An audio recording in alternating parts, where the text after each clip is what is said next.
දවසක් ඔයාලා හැමෝටම. අද මම ඔයාලට කියන්න යන්නේ නත්තල් උත්සවය ගැනයි. දෙසැම්බර් මාසය කියන්නේ අපි හැමෝම කැමති මාසයක්. සීතල නත්තලේ අසිරිය දැනෙන සුන්දර මාසයක්. නත්තල කියපු ගමන් අපිට මතක් වෙන්නේ අපිට තෑගි භෝග අරන් එන නත්තල් සීයව.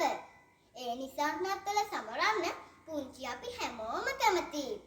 නත්තල කියන්නේ ජේසු බිලින්දා ඉපදුන දවස.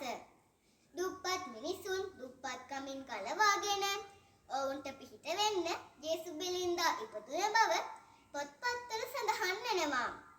සෑම වසරකම දෙසැම්බර් 25 වෙනිදා සමරන නත්තල් උත්සවය සෑම ආගමකම මිනිසුන් සමරනු ලබනවා. අපේ රටවල විතරක් නෙමෙයි බොහෝ රටවල මිනිසුන් නත්තල සමරනවා. නත්තල කියන්නේ ළමයින්ගේ මංගල්‍යයක් කියලා තමයි කිතුණුවන් කියන්නේ. නත්තල් දිනයට හැමෝම එකතු වෙලා පල්ලිය නිවස සරසනවා. පුංචි ළමයි එකතු වෙලා ගවලෙන නත්තල් ගස්, නත්තල් සීනු, තරු වගේ නත්තල් සංකේත හදනවා. නත්තල් දිනයට කිතුණු හැමෝම පල්ලිය යනවා. එදිනට සෑම කතෝලික දේවස්ථානයකම විශේෂ දේව මෙහෙයක් පවත්වනු ලබනවා. නත්තලට කරන චාරිත්‍රයක් තමයි හැමෝම නෑදෑහිත මිතුරන්ගේ ගෙවල් වලට රසවත් කෑම පිඟානක් රැගෙන ගොස් නත්තලට සුබ පැතීම.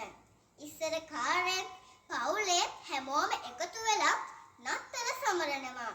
නත්තල් දිනේදා දුප්පත් මිනිසුන්ට උදව් කරන්න පුළුවන් නම් ඒක අපිට ගොඩාක් වටිනවා.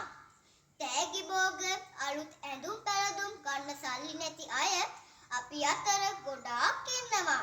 පුංචි යාළුවනේ ඔයාලට පුළුවන් විදිහට ඒ හැමෝටම උදව් කරන්න නත්තල සමරන්න.